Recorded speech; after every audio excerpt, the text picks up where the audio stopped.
এবং আমার যারা বাইরের জেলা থেকে গেস্ট আসেন আমি তাদেরকে নিয়ে এই মসজিদটি দেখানোর চেষ্টা করি, তাদেরকে দেখাই।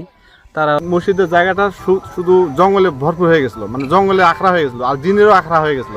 ভয়তে কেউ ছেলে তার ছেলে সুযোগ্য কন্যা আলহাজ শিল্পপতি তশরিফা খাতুন, ইনি পরে মসজিদের ছাদ, তারপরে মসজিদের মেঝে, তারপরে সিঁড়ি এটা নির্মাণ শেষ করে। উনিও শেষ করতে পারে না, উনিও মারা গেছে মসজিদের। কাল থেকেই ঠাকুরগাঁও জেলা সভ্যতার নানা নিদর্শন বুকে ধারণ করে আছে। জেলাটিতে রয়েছে নানা ঐতিহাসিক ও প্রত্নতাত্ত্বিক স্থাপনা, তেমনি একটি স্থাপনা বালিয়া জিনের মসজিদ।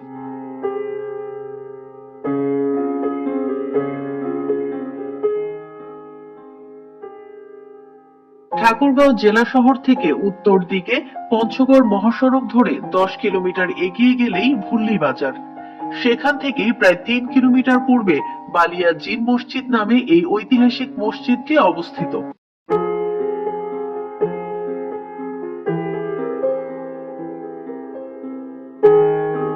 কথিত আছে কোনো এক অমাবস্যার রাতে জিন পরীরা এই এলাকার উপর দিয়ে যাওয়ার সময় এলাকাটি পছন্দ করে। তারপর তারা মাটিতে নেমে এসে মসজিদ নির্মাণের কাজ শুরু করে, কিন্তু গম্বুজ তৈরির আগেই ভোর হয়ে যাওয়ায় কাজ অসমাপ্ত রেখে চলে যায়। ফলে গম্বুজ ছাড়া দাঁড়িয়ে থাকে কারুকার্যময় এই মসজিদটি।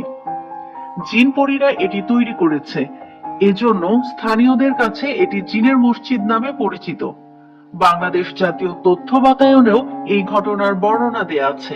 আমরা আসলে ছোটকাল থেকে এটাকে জিনের মসজিদ বলেই জানতাম, তো জানি না এটার ইতিহাসটা কি, তবে মসজিদটি দেখতে খুব ভালো লাগে। আমি প্রায় আসি এবং আমার যারা বাইরের জেলা থেকে গেস্ট আসেন আমি তাদেরকে নিয়ে মসজিদটি দেখানোর চেষ্টা করি, তাদেরকে দেখাই। তারাও খুব ভালোভাবেই নেয় বিষয়টা, এবং আসলেই একটা দর্শনীয় একটি মসজিদ, যা আমাদের ঠাকুরগাঁয়ের জন্য একটা বিশেষ প্রাপ্তি।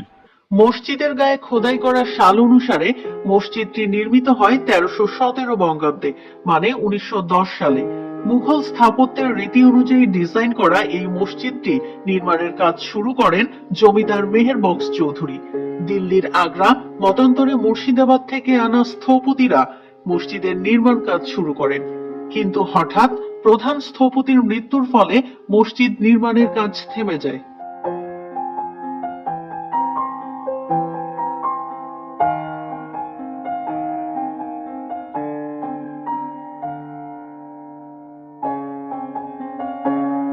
মেহের বক্স স্থানীয় কারিগরের সহায়তায় পুনরায় মসজিদ নির্মাণের কাজ শুরু করেন, কিন্তু স্থানীয় কারিগররা মসজিদের গম্বুজ নির্মাণে ব্যর্থ হন। 1910 সালে মেহের বক্স চৌধুরী মারা যান। মেহের বক্সের ছোট ভাই কয়েক বছর পর মসজিদটি নির্মাণের জন্য আবার উদ্যোগ নেন, কিন্তু নির্মাণ কাজ শেষ না করে তিনিও মারা যান। ফলে মসজিদটি 100 বছর গম্বুজ ছাড়াই দাঁড়িয়ে থাকে। অবশেষে মেহের বক্স চৌধুরীর প্রপৌত্রী তশরিফা খাতুনের পৃষ্ঠপোষকতায় ও প্রত্নতত্ত্ব ইনস্টিটিউটের কারিগরি সহায়তায় 2010 সালে বালিয়া মসজিদটির সংস্কার কাজ শুরু হয়। স্থপতি সৈয়দ আবু সুফিয়ান কুশলের নকশায় নতুন ভাবে গম্বুজ নির্মাণ করা হয়। এর ভিতরে 100 বছর ভিতরে এই মসজিদের জায়গাটা শুধু জঙ্গলে